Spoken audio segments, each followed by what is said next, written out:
કોંગ્રેસ દ્વારા એએમસીનું સુધારા બજેટ કરાયું રજૂ 922 કરોડના વધારા સાથે વૈકલ્પિક પ્રસ્તાવ શાસક પક્ષને સામાન્ય નાગરિક કેન્દ્રિત સુધારાની માંગ કરાઈ 24 કલાક પ્રેશર પાણી માટે 100 કરોડ સ્ટોર્મ વોટર પ્રોજેક્ટ માટે 100 કરોડ રિવરફ્રન્ટમાં મિરેકલ ગાર્ડન માટે 50 કરોડ દરેક વિસ્તારમાં આઇકોનિક રોડ માટે 50 કરોડ રિવરફ્રન્ટ પર school 20 crore hi tech library 15 crore community hall CCTV street માઇન્ડર પોલિસી સહિત વિવિધ ફાળવણી કરાઈ વીએસ હોસ્પિટલ માટે 200 કરોડ સ્કૂલ બોર્ડ બજેટમાં 69 કરોડની માંગ કરાઈ કોંગ્રેસે શાસક પક્ષ પર પ્રહાર કરતા શું કહ્યું સાંભળો આજની કોંગ્રેસ પક્ષની બજેટની સુધારાની મીટિંગમાં પ્રેસ મીટિંગમાં અમારી વચ્ચે અમારા અમદાવાદ કોંગ્રેસ પક્ષના ઉપનેતા નીરવભાઈ દંડક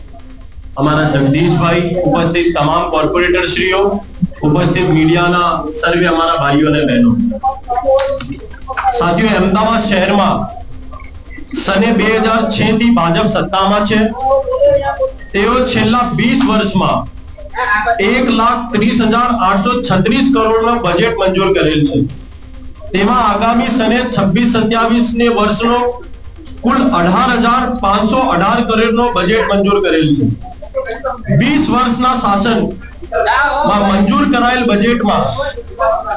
1,30,836 કરોડની રકમ મામૂલી રકમ નથી આ રકમનો ખરેખર ઉપયોગ થયો હોત તો અમદાવાદ શહેરની જનતાને પ્રાથમિક સુવિધા બાબતે કોઈ ફરિયાદ કે સમસ્યા ન થઈ હોત પરંતુ ગેરવહીવટ અને ગેરનીતિઓના કારણે પ્રાથમિક સુવિધાની સમસ્યા યથાવત જ નહીં પણ दिन प्रतिदिन વધવા પામેલ છે આ બજેટનો અભ્યાસ કરતા સત્તાધારી ભાજપ દ્વારા કોમનવેલ્થના નામે માત્ર વાહવાઈ લૂંટવા માટે તેના પર જ ફોકસ કરેલ છે પરંતુ કોમનવેલ્થના નામે મંજૂર કરાયેલ બજેટમાં અમદાવાદ શહેરનો કોમનમેન સાવ ભૂલી ગયેલ છે કોઈ પણ દેશ રાજ્ય કે નાના મોટા શહેરનો બજેટ હોય તો બજેટમાં માત્ર ને માત્ર જનતાની સુખાકારી માટે હોવું જોઈએ પરંતુ ભાજપ દ્વારા મંજૂર કરાયેલા બજેટો અમદાવાદ શહેરની જનતાને માત્ર પીડા અને દુઃખ આપે છે બજેટમાં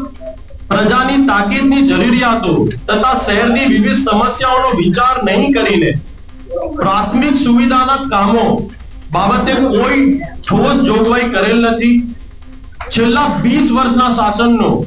અમદાવાદ શહેરમાં સર્વે કરવામાં આવે અમદાવાદ શહેરની વાસ્તવિક પરિસ્થિતિનો ખ્યાલ આવે છે